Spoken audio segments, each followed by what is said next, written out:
Magandang umaga po sa inyong lahat. Morning. Morning po. Good morning, Brother Reedy. Hallelujah. Okay, while waiting, sige tayo ko'y manalangin. Let's bow our head. Purihin ka, Panginoon, sa umagang ito. Muli, pinapasalamatan ka namin, Panginoon, at nakila ka namin sapagkat bigyan niyo kami, Panginoon, ng magandang umaga, Panginoon. Lord, dahil ang inawit namin kanina, Panginoon, that you conquered the grave, and Christ is enough for us. Yeah. Hallelujah. Dahil po, Diyos, na Ikaw ang lagi namin kasapatan sa buhay namin, Panginoon. Wala kaming ibang hihiling pa, Panginoon, sa buhay na pinagkaloob niyo sa amin, Panginoon. Lord, dalahin po sa umagang ito, gabayan niyo kami, Panginoon, ang iyong sakot Espiritu, God, sapagkat medyo sensitive ang aming pag-aaralan. Dalahin po, Diyos, na kayo, Panginoon, ang siyang gumabay sa aming puso't isipan, Panginoon. Huwag ang aming kailangan, Panginoon, ang kailangan makikapagpus, Panginoon, ang inyong power, Panginoon. Dalahin po yun, Panginoon, na hanggang sa matapos ang pag-uusapan, magkaroon, Panginoon, ng aral, magkaroon, Panginoon, ng sa aming pag-iisip, Panginoon, na after this message, Panginoon, ay patuloy namin, Panginoon, mapagtagumbayan na ikaw lamang, Panginoon, ng aming Diyos at tagapagligtas sa aming buhay, Panginoon. Maparangalan ka namin, Panginoon, sampakan namin sa umagang ito, sa aming pangalan ni Jesus, tumahan nila. Amen. Thank you, Lord. So, gusto ko na magbigay ng testimonies, Panginoon, sapagkat almost 1 month na po kami nagpa-planning at medyo mahirap dahil ang ating pong kinaharap ay siyempre panibago na namang pagsusumikap for 2026. Salamat po sa inyong mga panalangin sapagkat kami po ay patuloy na nagkakaroon ng kalakasan sa kabila ng every Saturday meeting maghapon sa bahay ko kasi sino mga panggabi dito? Marami kami mga panggabi dito eh. Kaya lang, ang malagayan ko is ikaw nakatulog sa gabi dahil may ginagawa dun sa bahay namin. Sa gilid may ginagawa, sa likod may ginagawa. Pag umaga lang ako natutulog, dun pa may ginagawa. At matindi dahil hammer dahil inaano yung veranda eh. Kaya nakakasakit sa ulo. Tapos, pag Sunday naman, yun yung tayo na natutulog ako, pero hindi. Nandito po tayo maghapon. So, patuloy sa sustenance ng Panginoon. Hallelujah. Matatapos na kami ngayong siguro mga 2 weeks na lang. At sa Saturday, medyo bigyan kami ng Panginoon na mag-relax. Salamat din po sa inyong pagtulong sa mga nag-sponsor. Lalo na po kay Angelo. Maraming salamat. Yes. So, ang ating pong topic for the month of November ay ito po.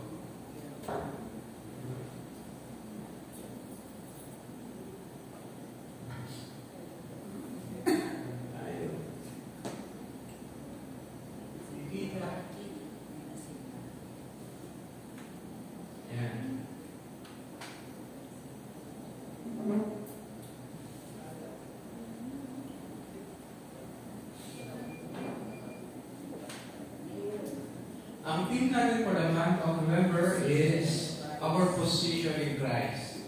So, ngayong November po ay medyo mahirap ang ating mga topic, subalit napaka-informative po bilang amin sa ating pananampalataya. Okay? So, umpisahan po natin yan ng first Sunday, ang topic po natin ngayon is All Saints Day, All Souls Day. Sige, sorry.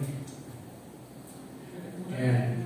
So, ngayon po ay actually sa secular ay All Souls Day. Kahapon po ay All Saints Day. Sige. And then, ang next naman po ay ating tatalakay naman ang Filipino culture and traditions. Second Sunday po yan. So, katulad pa rin yan nung ngayong ating dinidiscuss. Ang ating dinidiscuss na isa lamang sa mga Filipino cultures and tradition. And then, ang next naman po ay susunod na Sunday is the rapture of the church. So, napaka-importante din po. Sana ay huwag niyong mamimiss kahit isa dyan. Susunod naman ay Jesus, Second Coming, and the Millennium Kingdom. Hindi po, magaganda po ang topic. At saka pinagandaan ko yan ng mga pastor. And ang last Sunday naman ay the end of the world or the final judgment. So, next slide. All in all, napaka-fruitful po ng ating month of November. Lahat po iyan ay aming inahandog sa inyo bilang ating sama-samang pag-aaral. Okay? So, unahin muna natin ang All Souls Day. Okay?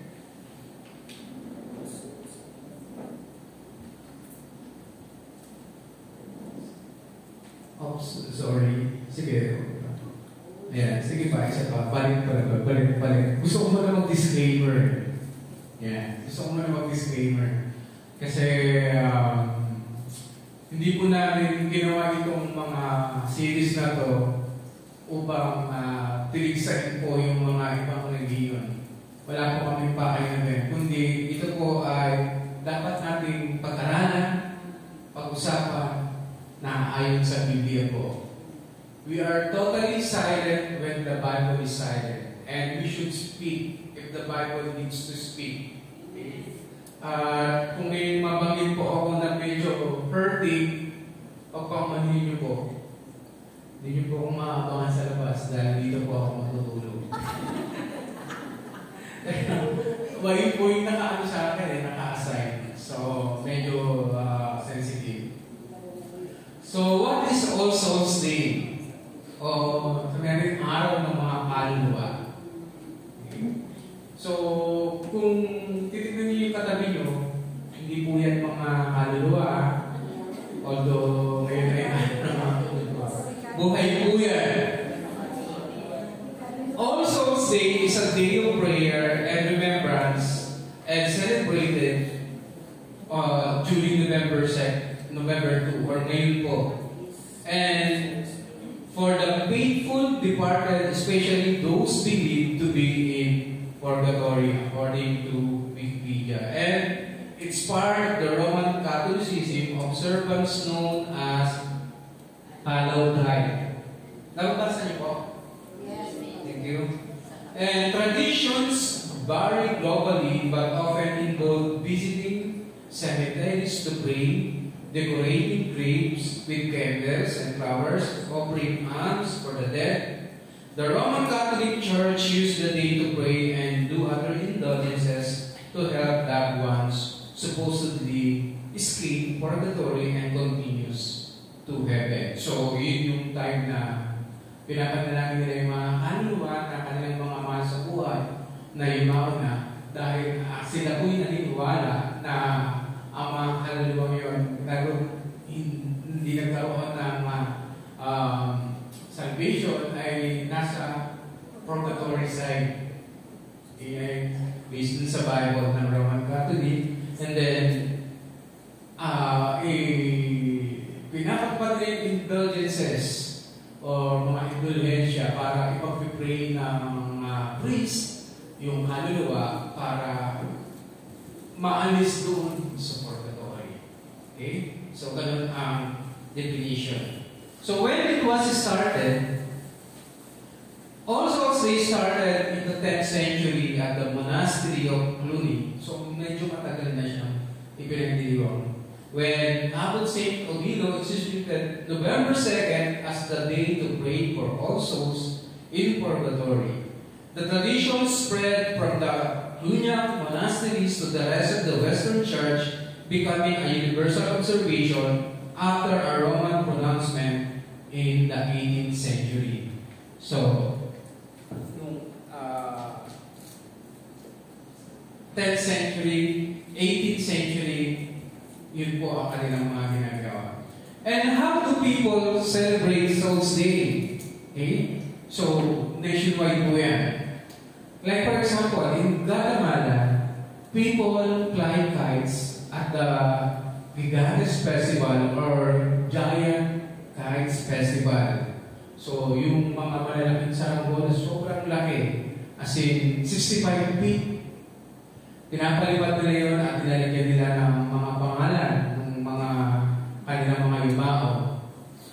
They tie it to the tail of the kite para daw marig sa heaven yung kanilang mga kamag-anak.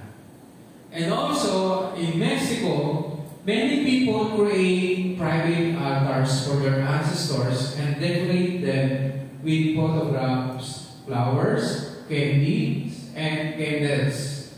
Kasi parang gusto nilang bukod dun sa mga kanilang mga sinasamba, kasama dun yung mga kanilang kamag-anak na maaalala. Okay? Another country, in Poland, para siyang sa kanila, All Souls Day can be similar to Easter and Christmas. They visited their cemeteries where their ancestors are buried. Ginagawa nila, pinagsasama-sama nila yung mga candle, and then bumubusin nila parang bonfire. Napakalaki po yan pag titignan nyo dun sa internet. Pinagsasama-sama nila yung mga magandang candle, parang bonfire. Yan yung tradition nila.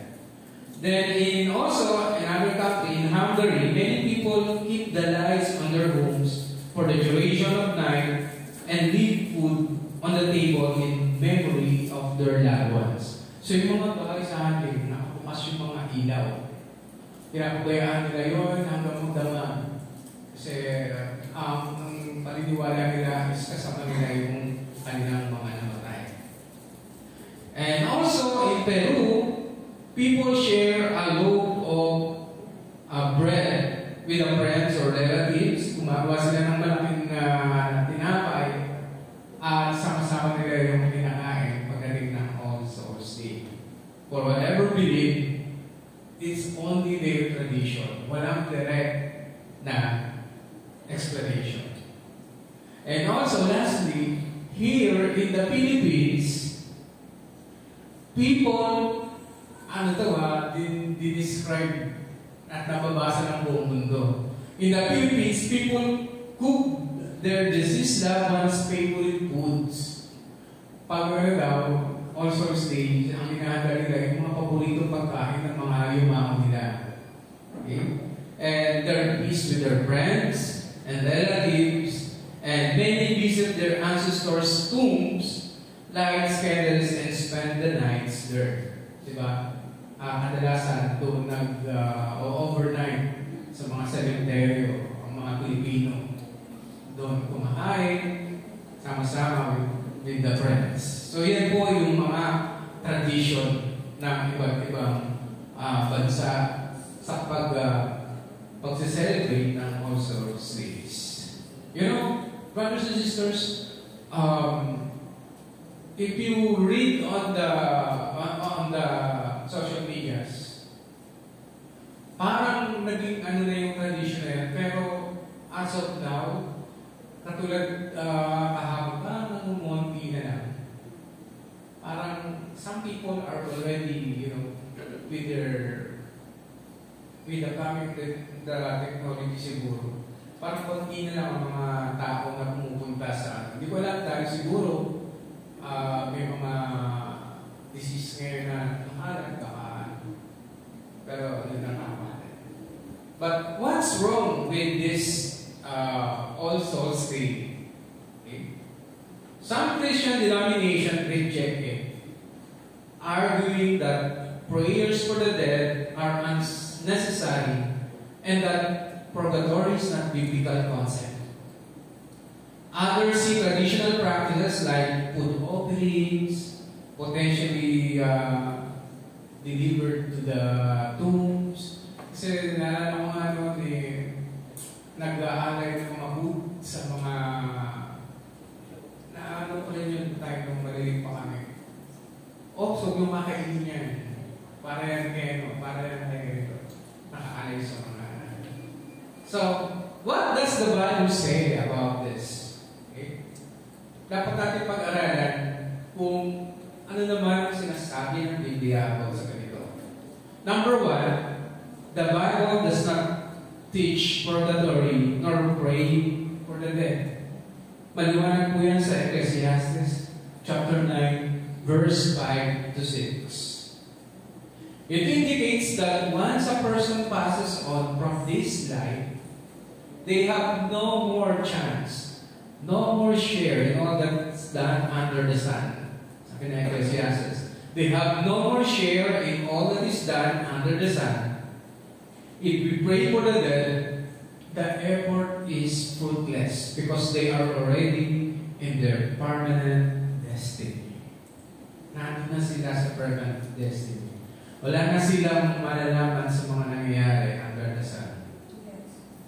For the living know that they shall die, but the dead know not anything, neither have they have any more reward, for the memory of them is forgotten. And verse 6, also their love and their hatred and their envy is now perished. Wala na. Neither have there any more portion or every in anything that is done under the sun. So, malinaw po yan. Okay? That's the end kapag namatay na ang isang tao. And number 2, in Luke chapter 16, verse 19 to 31, it emphasizes this reality by making it clear that there are only two places where people will end up and die. It is heaven or hell. Dalawa lang po. In Luke chapter 16, verse 19 to 31, alam po namin yung history ni Lazarus at saka yung rich man. Diba? Ang sabi doon nung rich man kay Father Abraham, pwede ba akong pumunta dyan? Kasi masyado akong nahihirapan na dito. Ang sabi ni Abraham, hindi na. No way. Sige, next slide. Ang sabi doon is, there, the afterlife, both men die and come to their respective afterlives. Lazarus is carried by angels to Abraham's side, or a place of comfort, while the rich man is buried and finds himself in torment in Hades, or hell. Hades, tinatawag, which is also defined as hell. So, dalawa lang ang papupuntahan ng tao, heaven or hell. Wala pong sinasabi doon na purgatory. Okay, next slide. Kung makikita natin yung highlight ng verse, ngunit sumagot si Abraham, anak, alalahanin mong nagpasasa ka sa buhay mong ikaw ay nasa lupa at si Lazaro naman ay nagtiis ng kahirapan. Subalit ngayon ay inaalis siya dito samantalang ikaw naman ay nagdarusa sa riyan. Bukod dito, may malaking bangin sa pagitan natin kaya ang mga naririto ay hindi makakapunta dyan at ang mga nariyan ay hindi makakapunta dito. And that is, nung verse 31, sinabi naman sa kanya ni Abraham, kung ayaw nilang pakinggan ang mga sinulat ni Moses at ng mga propeta, hindi rin nila paniniwalaan kahit isang patay na muling nabuhay. Kasi sabi lang ng rich man, magpadala ka na lang ng tao para yung mga kamag-anak kasi. Baka hindi silang maniwala na maniniwala lang sila kapag may patay na buhay at magsalita sa kanila. Kasi iniisip nila yung mga kamag-anak ko, hindi pa sila saved. Hindi pa sila nakakalala sa Panginoon. Baka pwede magpadala ka doon. Pero ang sagot ni Abraham, kung ayaw nilang pakinggan ang mga sinusulat ni Moses at ng mga propeta, hindi rin nila paniniwalaan kahit isang patay na muling nabuhay. Okay. Dito pinapahayag na, di ba? Para kahit nasaan tayo, makakapakinig tayo sa salita ng Diyos. Minsan kasi, inaano lang eh. Minsan nakabasa tayo, minsan nakadinig tayo, minsan na-share na tayo ng Word of God ng friend natin, hindi na natin tinanggap. Kaya totoo na sinasabi ng Biblia, di ba? Kung ayaw nilang pakinggan ng mga sinulat ni Moses, ito yung Biblia. Sinabi ng mga propeta, hindi rin nila paniniwala kahit isang patay hindi nabuhay. So, it's up to us. Baka naman hindi pa natin naaabot ang ating mga kamag-anak at kaibigan. Next, in Hebrews chapter 9, verse 20, verse 7, shows that judgment follows death. So, prayer for the dead are pointless. That eliminates all speculations and existing in the afterlife na hindi pa sila, nandun sila sa may purgatory. Okay? Sabi doon sa Tagalog, itinakda na minsan lamang mamatay ang tao at pagkatapos nito ay ang kahabulan. So pag namatay ang tao, that's the end. Atin yun na lang ang judgment. Okay? Tapos na po yun. Hindi na siya kailangan bang tawagin or salita. Hindi na po. In my entire life, I don't know, but I never experienced na gano'n. Pag namatay ang tao talaga, wala na.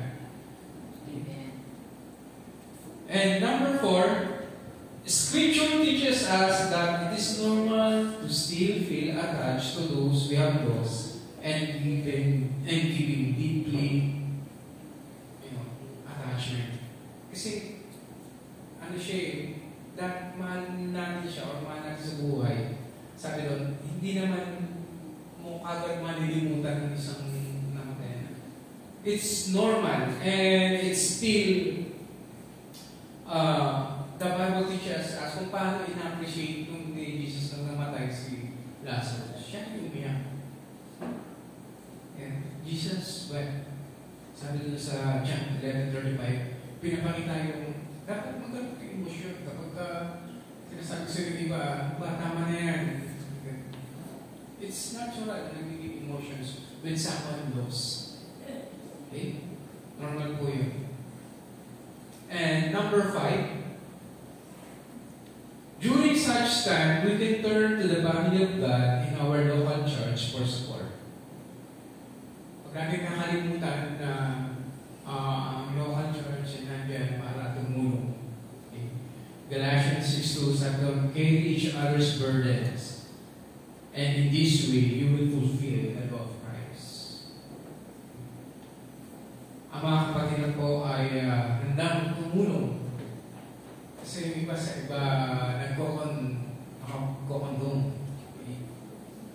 And number 6, we can also run to Jesus Himself because He wants to carry our burden or grief. Pwede po tayo lumapit sa Panginoong Diyos kapag tayo po ay something na someone lost. At yung mga burden or grief na ating dinadala, pwede natin ilapit sa Panginoon. Matthew 11:30 says, "Come to me, all you are weary and burdened, and I will give you rest. Take my yoke upon you, and learn from me, for I am gentle and humble in heart, and you will find rest for your souls. For my yoke is easy, and my burden is light." Madalas po natin narinig yan sa kanta ni Pastor Valdez. Number 7, the Bible also knows that believers have nothing to fear because we know from John chapter 10 verse 20-29 that we cannot be separated from the Heavenly Father. Kailanman ay hindi tayo mawawala kapag tinanggap natin ang Panginoong Jesucristo. Our destiny is forever with Him. Sabi dun sa John 28 verse 29, I give them eternal life and they shall never perish. No one will snatch them out of my hand. My Father who has given them to me is greater than all. No one can snatch them out of my Father's hand. Simula na tanggapin natin ng Panginoon, kailanman hindi niya tayo mababayaan.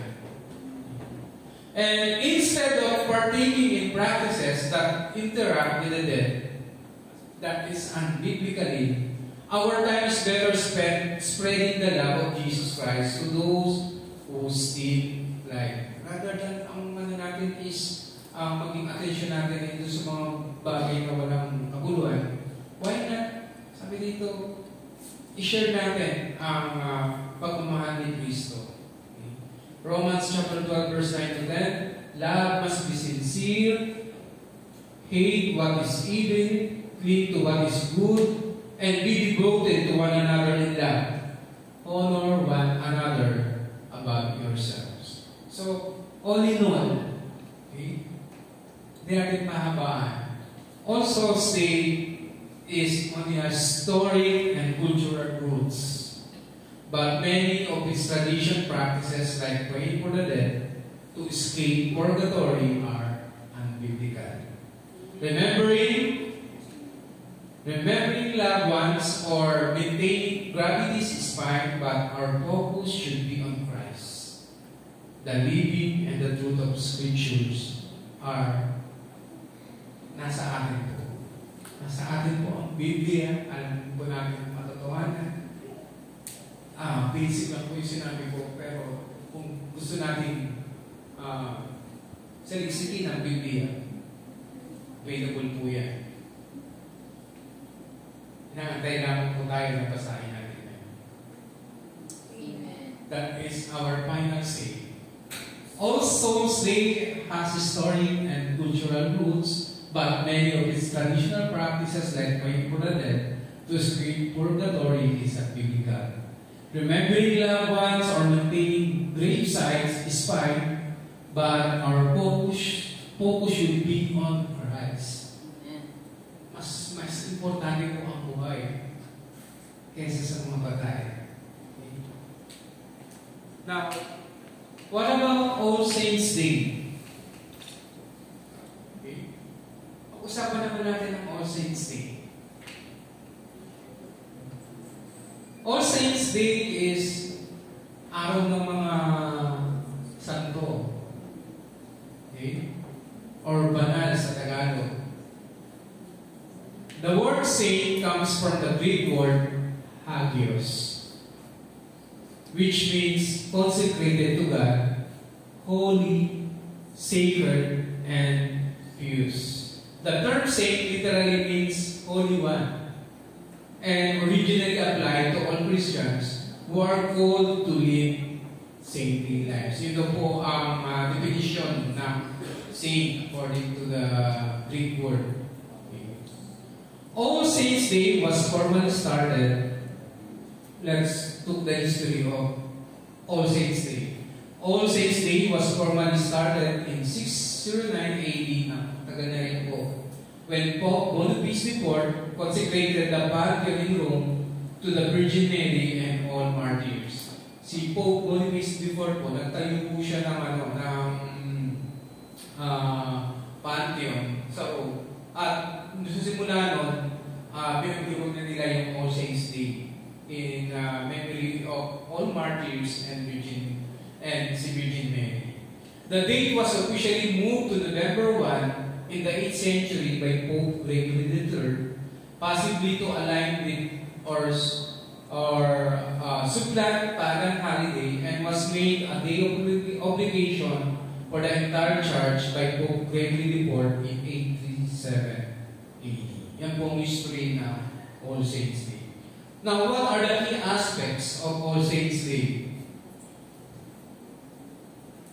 Ang purpose po nila is to honor all saints, recognizing those officially canonized by the church, and also to those who are yung mga naging martyr na hindi nakilala. Kaya po nila pinagdiriwang yun. Yun po yung purpose nila. They celebrated on November 1st, and then connection to All Souls Day, it is immediately followed by All Souls Day. So pag pinagdiwang nila yung All Saints Day kahapon, ngayon ay All Souls Day. A day is specifically dedicated to remembering all the dead. So saints and then yung mga relatives, friends. So November 1 and 2 po yun. Ang significance po na pinapakita nila, it is a time to reflect on the lives of saints as an example of holiness, to acknowledge the communion of saints. And then ang celebrations is traditions varied by religion but often include visiting and decorating graves, lighting candles, and attending special church services. The cultural significance is the observance is a public holiday in many countries such as Philippines, Spain, and Italy.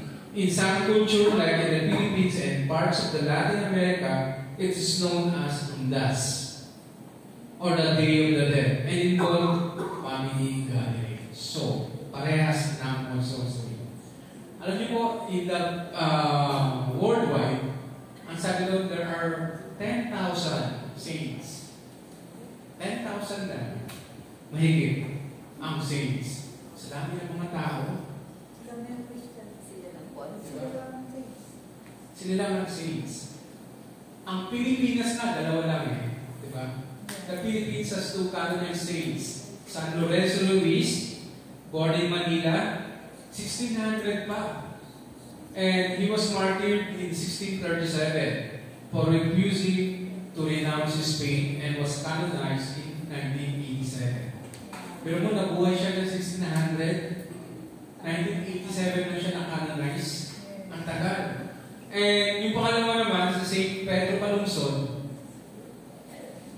siya po ay St. San Lorenzo Luis, he is young lay catechist. In 1668 naman siya nabuhay. And then, na-canonize siya noong 2012. So, ganun katagal. Parang, kung makikita natin, parang yung saints na yun is, alam niya ba? Parang bang, naramdaman niya ba na magiging saints siya? Okay?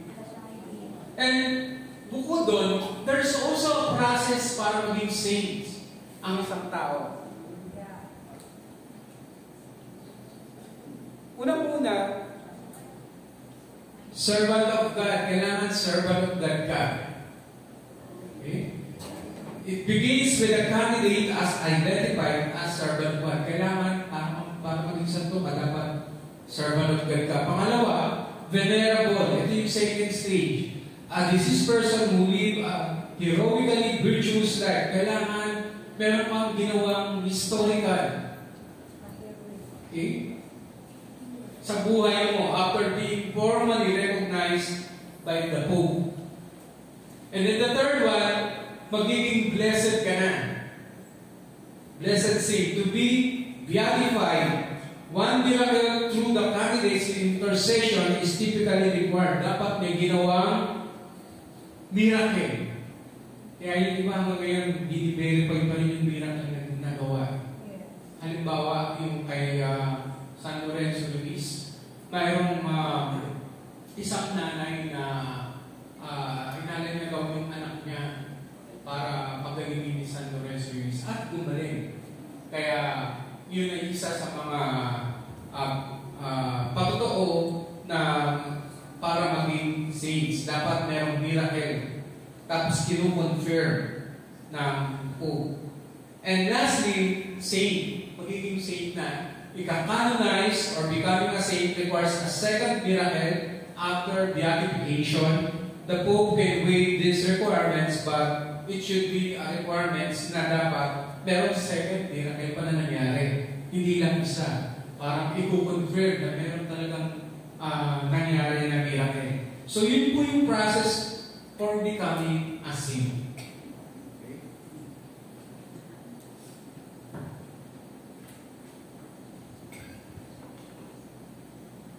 But let's check.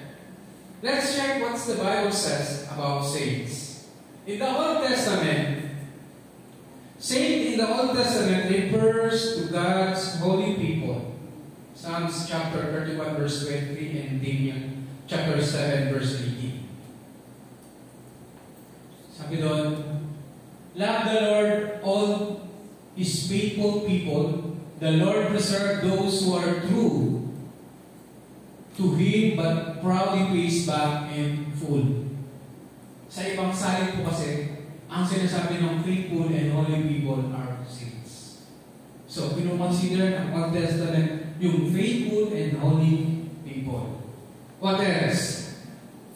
The Old Testament also emphasizes remembering and honoring faithful ancestors. Sila rin po, yung mga faithful ancestors who trusted God in Deuteronomy chapter 32 verse 7 and 2 and Chronicles chapter 7 verse 14.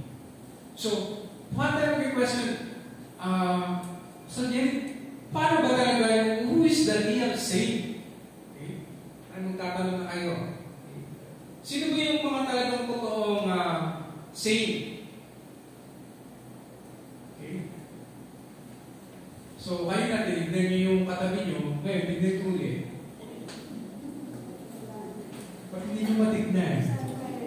Natatakot po ba kayo na?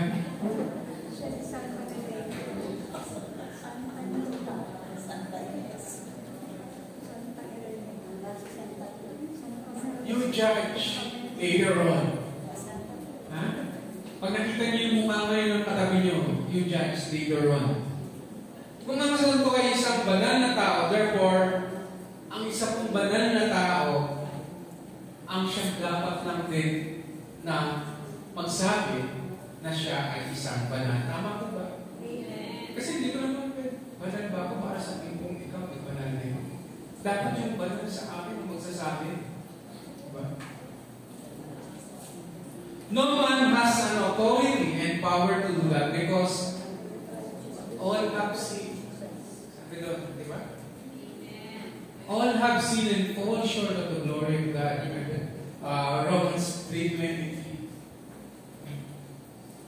So, kung tayo ay holy na magsasabi doon, ano natin sa sarili natin? Okay. Apart from Jesus Christ, nobody can become a saint. Kung talagang yun ang pag-uusapan. Because siya lang ang above human at hindi lang tao, kundi siya ay Diyos. Siya lang ang pwedeng magbigay ng sainthood to anybody. Hindi kapwa-tao na nagbibigay ng sainthood sa pamamagitan ng isang seremonya. Ng isang inimbento din ng tao na seremonya. Okay? Si Jesus na lampas sa tao, siya lang ang may karapatang magbigay niyon. Okay? And also, saints are people who are made saint through their saving faith in Jesus Christ. Okay? Yung mga tao na nananampalataya at ang kanilang pananampalataya ay ganap. And only faith in Jesus Christ can save. Pag hindi kayo ligtas, definitely, hindi kayo pwede maging saved. Are you saved? Yes. Acts 16:31, sumampalataya sa Panginoong Diyos at maliligtas ka. Ikaw at ang iyong sambayan. Maraming sa Panginoon. Kapag sumampalataya ka sa Panginoon, ikaw wala yung magiging saints.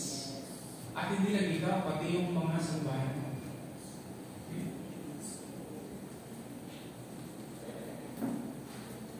Kasi baka mamaya, yung ibang santong alam natin, hindi naman talaga kilala si Jesus.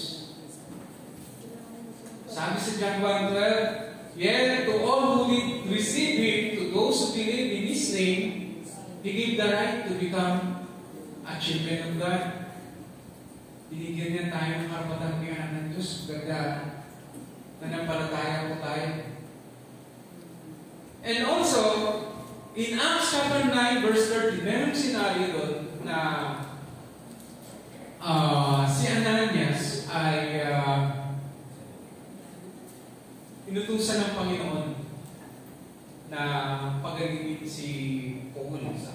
para makakita siya muli. Ang statement ni Ananias, sabi niya doon, Lord, I have heard, narinig ko, by many of this man, how much evil done to thy saints at Jerusalem. Lord, narinig ko, itong si Paul ay talagang puro evil doing ang ginagawa sa mga saints sa Jerusalem. Okay? Ang context po ng saint na sinasabi doon, it's about church members.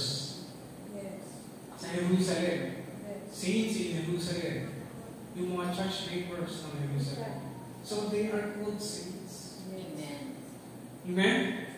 Mga mananampalataya ng Jerusalem. Hindi yung nagpalista lang kung saan-saan or nadamay lang. Sila po ay legit na members. At tinanggap si Jesucristo bilang Diyos at tagapagligtas.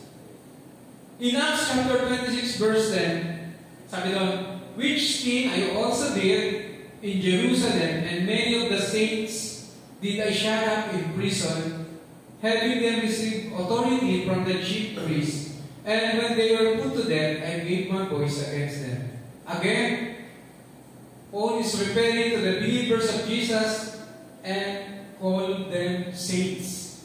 Tinawag niyang mga saints. And not only that, in Romans chapter 1 verse 7, sumulat ulit si Pablo sa mga taga-Roma. To all that be in Rome, the beloved of God, called to be saints. The beloved of God, called to be saints. Grace to you and peace from God, our Father, and the Lord Jesus Christ.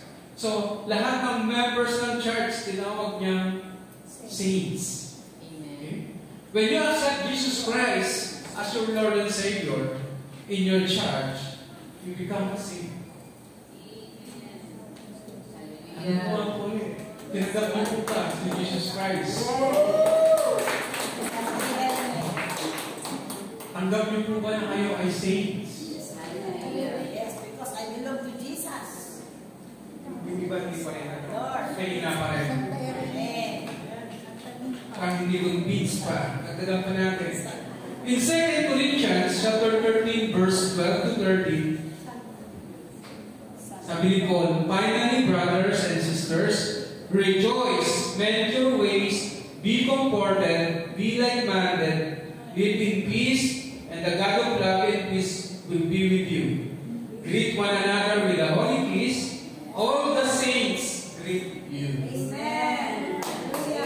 All the saints. Kanina, binabati yung mga saints. Ngayon naman, ang mga saints ang papabati. Okay? Hindi ito yung mga beatified o yung mga na-canonized. Ito yung mga forgiven sinners. Just like you and me. Okay? And called saints by the Bible because they made clean by the blood of Jesus. Yeah. Yes, Lord.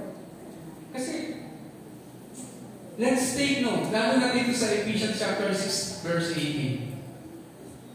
Ephesians chapter 6 verse 18 says, pray in the Spirit at all times with every kind of prayer and request.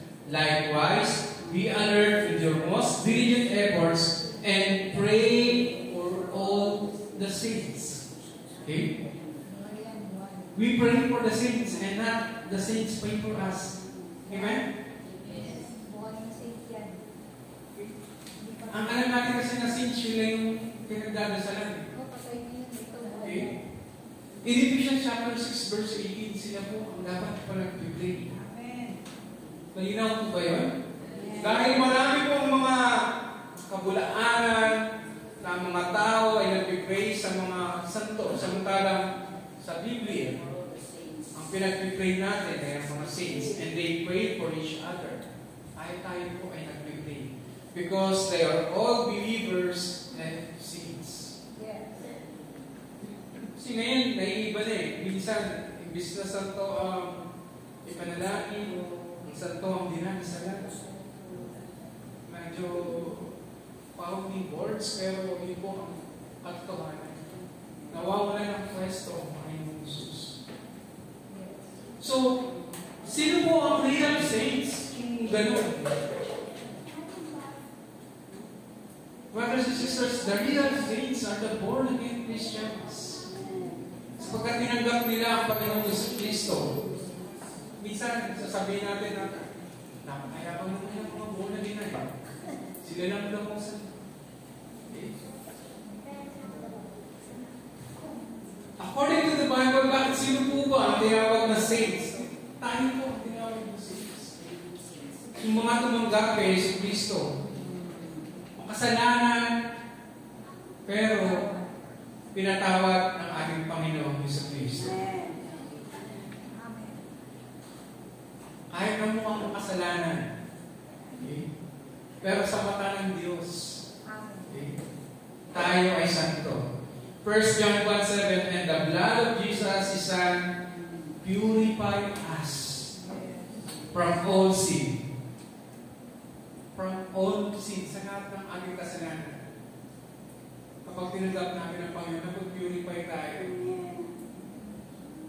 Napapalitan yun yung mga nagawa natin. Masama. Nang pag-usapan naman natin yung mga maling saint. Kasi, kung sinasabi mo sa Jericho, mayroong mga real saints. Meron din hindi totoo. Okay? A man-made saints, kung sino man ang matamaan na santo or ano, I'm sorry, but kailangan natin sabihin ito. Okay? Kailangan natin pag-usapan. Ang disclaimer ko kanina, hindi po natin sila kalaban, kundi yung mga kasinungalingan, mga invento ng mga tao sa kanila. Kasi wala namang mamamalay yung mga yun, di ba? Hindi naman nila alam na naging santo sila once and for all. Ginawa lang nila yung mga bagay na tama. Okay? So, hindi po sila ang topic natin actually dito. Hindi tayo against them, but we are exposing the human error. The human error in making those people saints. Unang-una po, tayo po ay naniniwala ng mabuting gawa lamang ay hindi nakakapagpaligtas sa tao. Amen to that? Kung hindi tayo ligtas, definitely, hindi tayo pwede maging saints. Pero yung mga kinikilala ng buong daigdig na santo o santay, dahil sa kanilang mga ginawa. Sila ay dinigil dahil sa mga kanilang ginawa. Okay? Parang mga contractor na okay lang. Sige, magkukurap ako. Hindi, magpapakain naman ako sa mga ano. Babawiin ko na lang sa mabuting gawa. Pero, di ba? Ganon ang pamantayan. Okay? Parang gagawin ko itong mga bagay na sa iligan, and then mamimigay na lang ako ng payo na Rolls Royce pa. Kasi babawiin ko na lang sa mabuting gawa. In Ephesians chapter 2 verse 8, malinaw po doon sinabi na it is by grace you have been saved. Amen. Not for yourself. Grace alone. It is the work of God so that no one can boast. Hindi sa gawa. Ito po yung grasya na binigay ng Panginoon. Actually, hindi mo deserve yun eh. Yung faith na yun, yung grasya na yun na binigay sa inyo ng Panginoon. It is by grace, isang regalo hindi natin deserve na tanggapin, at ito natanggap lamang natin at naliligtas sa pamamagitan ng pananampalataya. Okay? Pag nananampalataya po tayo, ito ay nagiging banal dahil binibigay sa atin ang kabanalan ni Yesu Kristo. Napapalitan niyo ng kabanalan ni Yesu Kristo. At kinukuha po ang ating mga kasalanan. So therefore, ang ating pananampalataya ay papabanal sa atin at hindi ang ating mga gawa. Kasi kung gawa lamang ang usap, okay lang siguro na magkasala tayo. Diba po? Pero dito pananampalataya, kasi ako'y lubusang naniniwala na kapag ang fruit ng aking pananampalataya, ito po ang magkakaroon ng resulta. Mahirap po sa sinabi ng Galatia, diba? For the fruit of the Holy Spirit is love, peace. Sunod-sunod na yun. It follows. Kapag sinusunod po natin ang ating mabuting pananampalataya, therefore, ang fruit po nun ay sa maganda. Alam po ninyo na ang man-made sainthood is offensive to God. Napaka-offensive po din sa Panginoon. At nakaka-insulto at pinasusuklaman ng Diyos. Ang pagiging santo at santa ng mga nilalang na kapwa nilalang din naglagay sa kanilang title ay mababasa natin sa Exodus 3:20, "You shall have no other gods before me," sapagkat ang Diyos is a jealous God. Kapag meron tayong ibang sinasamba, definitely magagaling po ang Panginoon. At ang panalangin po ay pagkilala ng pagiging Diyos ng pinapalanginan natin. Ang panalangin ay pagsasakop sa pagbibigay ng dapat sa Diyos lamang. Okay?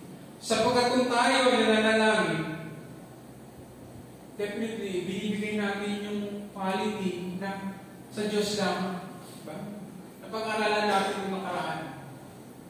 Yung qualities ng Diyos. Unang-una, ang Diyos ay omnipresent. Ang santo ba na pinapanalangin mo, omnipresent? Hallelujah. Hindi naman, di ba? Kung nasan siya, doon lang siya. Pag sinabi natin omnipresent, kahit saan namin siya, di ba? Wala naman siya doon. Hallelujah. Ano yung sunod? Omniscience. He is an all-knowing God. Yung pinapanalangin ng mong santo is, halimbawa, si Saint Christopher is a saint of travelers. Ang santo niya ay nasa Paete, Laguna. Pag nanalangin ka ba doon, maintindihan ka niya, isa siyang European saint. Hindi niya alam ang lingwahe mo. Hindi siya marunong magbisaya. Hindi siya marunong magtagalog. Hindi siya marunong magpanggalato. Diba? Pag nanalangin ka, saan maintindihan niyo? No. Ang Diyos lang, ang omniscience. Hallelujah. Siya na nga nakakaalam. Siya na makakaintindi ng lahat. At sabay-sabay, kahit sabay-sabay, manalangin, maintindihan niya yun. Very easy. Yes. Amazing God. Gumawa na siya ng mabuti, pero yung quality ng pagiging Diyos, wala siya noon. Diyos lang ang meron. Eh, yung quality na yun, pag binigay mo dun sa ibang tao, parang, di ba? Napaka-insulto. Parang ikaw may kaibigan ka. Alam mo yung kaibigan mo sa iyong magdoktor, pero nalaman mo na sa iba pala nagsasabi. Ang anak mo sa iba nagsasabi, di ba? Masakit sa loob mo. Parang ganun din po. Ilagay natin natin sa sarili. Diba? Sabi pa lang, gusto ko na, ang pangatlong quality ng Panginoon is omnipotent, all-powerful. Diba? Kaya niya ba yun? Kaya niya bang gawin ang lahat ng mga nire-request ng maraming tao? Pag sinabi niya sa akin, may binigyan ko ba? Meron ba siyang cellphone? Meron ba siyang Google Translator na, wait lang ha, tatranslate ko muna, sige sabihin mo. Kasi may Google Translation. E nung panahon na yun, wala pang cellphone. Diba? But our God is a God yesterday, today, and tomorrow. Amen. Hallelujah. He is omniscient, omnipotent, and omnipresent. Kahit saan. Diba? Kahit saan ka manalangin. Eh siya, diba? Yung saint na pinapanalanginan is Kaya niya bang pagsabay-sabayin yung mga request ng tao? At kailan siya magdadalangin? Dahil palaging may nagpapadalangin sa kanya. Wait lang ha. Tigil na muna kayo. Sasabihin ko na yung mga pinalalangin nyo. Hindi, kasi marami nag-pray. Hindi niya kayang gawin yun. Ay, Diyos na ang makakagawa ng mga bagay na yun. Hallelujah. Amen. Sinasabi ko po ito dahil marami sa atin hindi marunong mag-depend kung paano. Paano natin i-depensahan ang ating mga pananampalataya sa mga pag-iilan, sa mga estudyante, at mga narito.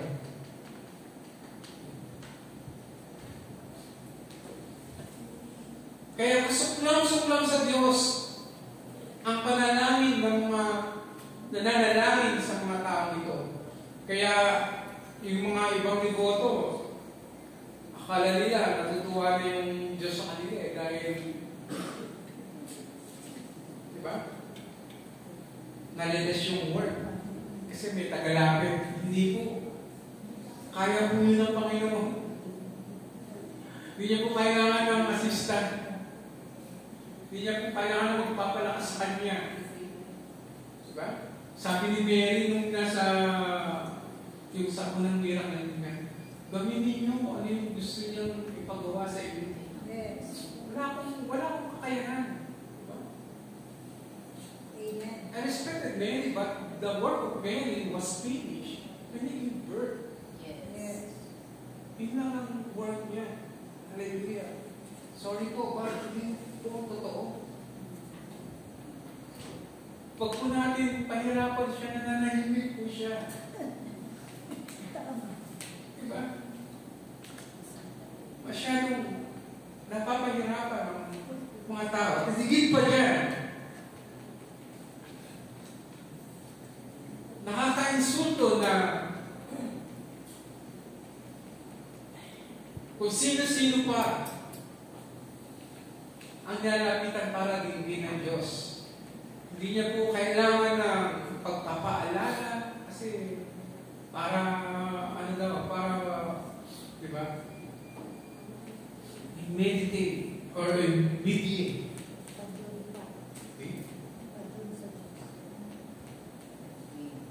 Ang langit po ay hindi kurap para ilakad ang mga papel.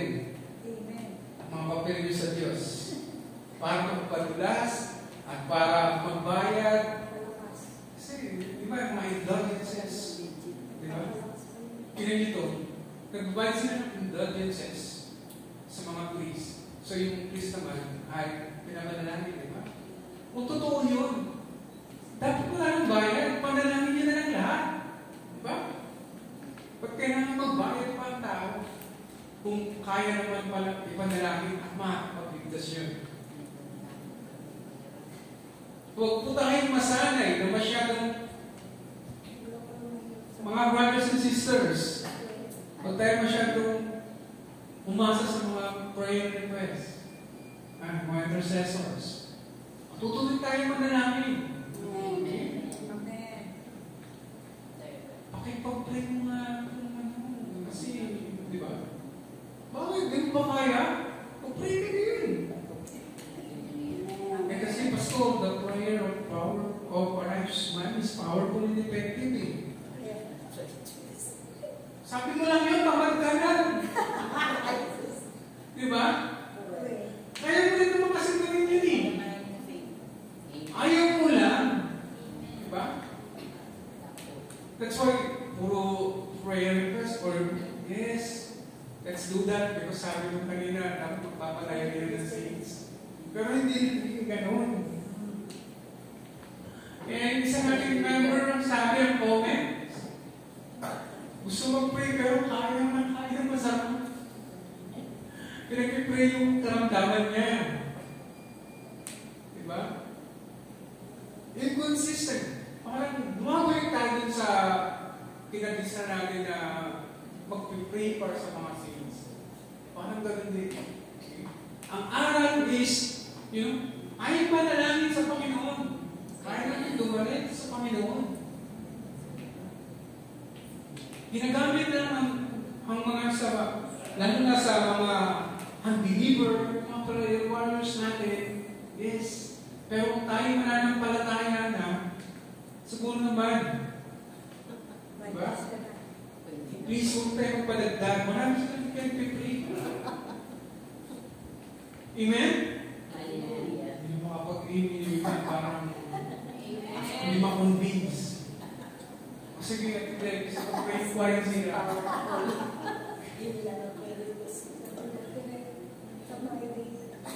Bakit po nagagalit ang Diyos?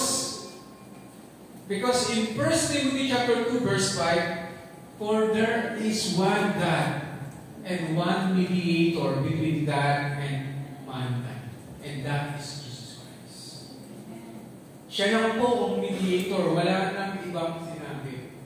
Amen. Ulitin ko po for there is one God and one mediator between God and mankind, the man Christ Jesus.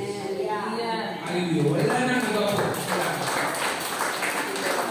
And also praying for the saints practices, alam niyo po, necromancy. Alam niyo necromancy? Meaning communicating with the dead. Patay na yung mga tao na yun. Practice necromancy. Okay? It is explicitly forbidden in the Bible as an abomination to God and is consistently portrayed as a detestable practice. The Bible prohibits any form of divination, sorcery, or communications with the dead, viewing it as a dangerous act that should be avoided. In Deuteronomy chapter 20, verse 4 to 5, let me read you. You shall not make for yourself an image in the form of anything in heaven, above, or on the earth, beneath, or in the waters below. Ibig sabihin, kahit saan, huwag kang gagawa ng kahit anong imahe. You shall not bow down to them, or worship them, for I am the Lord your God. I am a jealous God. Punishing the children for the sin of the parents to the third. Makinig po for the third and fourth generation. Ganun po ang sumpa.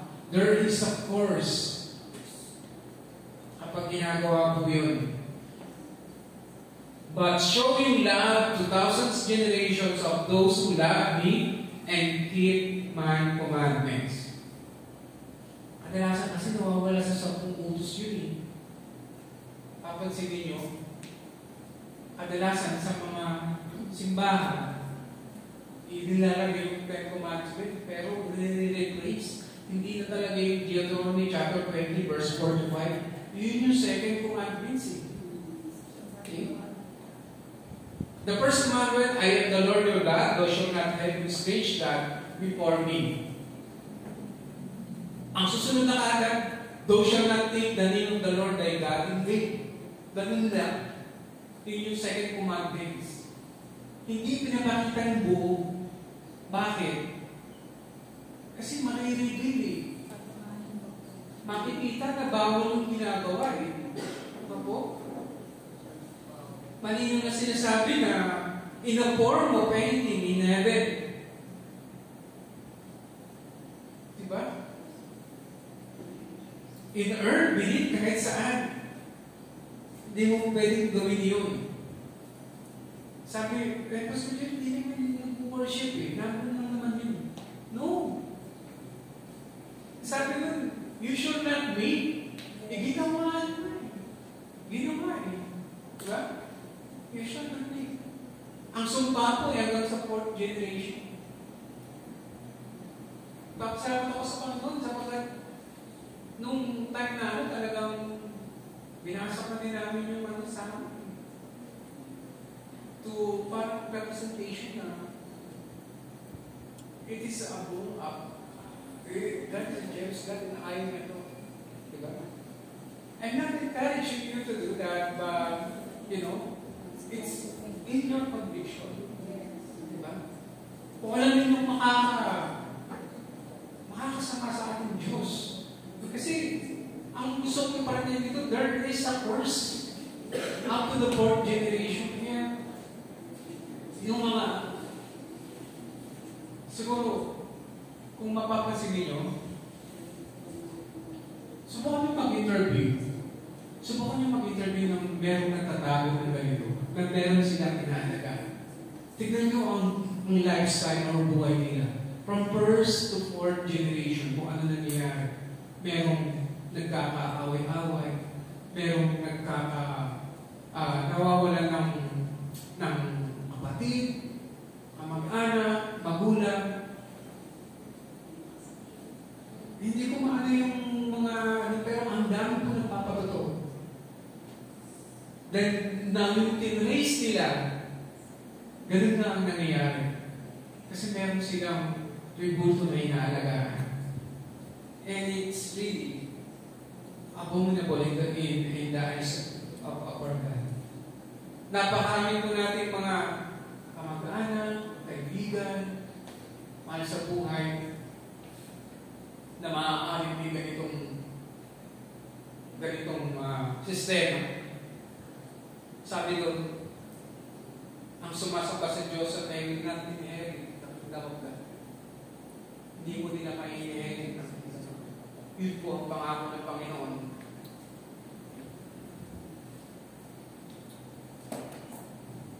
So ngayon po, ano ang real saints? All saints day. So ano ngayon, Pastor Jenny, ang real saints day? The real All Saints Day is the day when the real saints will all begin to be together with the Lord. Tayo na. Okay? Definitely not November 1, but the second coming of Christ, where all the saints will gather. Yan po explain natin sa mga susunod na linggo ng one of our pastor na magpapaliwanag ko. We'll gather all together, all the saints.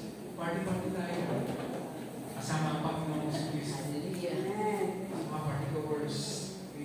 1 Thessalonians chapter 4, verses 16 to 18. For the Lord Himself shall descend from heaven with a shout, with the voice of the archangel, and with the trump of God, and the dead in Christ shall rise first. And then, which we are alive and remain shall be called up together with them in the clouds, to meet the Lord in the air. And so shall we will ever be with the Lord, and wherefore comfort one another with these words. Ito yung comforting na tayo mga saints and gather ng ating Panginoon sa kanyang muling pagdating. Hallelujah. Palakpakan ko natin. Hallelujah namin. Maraming salamat, Panginoon, sa kabutihan mo. Salamat sa katalinuhan, Panginoon, na bigay mo sa amin lahat. Ang una, O God, hingin namin ang kapatawaran, aming mga nagawang pagkukulang, aming mga pagsalangsang sa iyo, Panginoon. Lord, abutin mo ang aming mga kamag-anak, mga mahal sa buhay, Panginoon.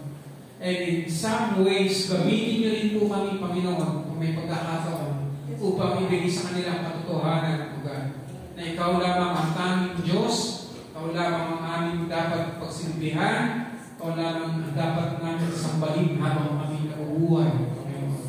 Maraming po salamat sa lahat ng gagawin sa aming buhay,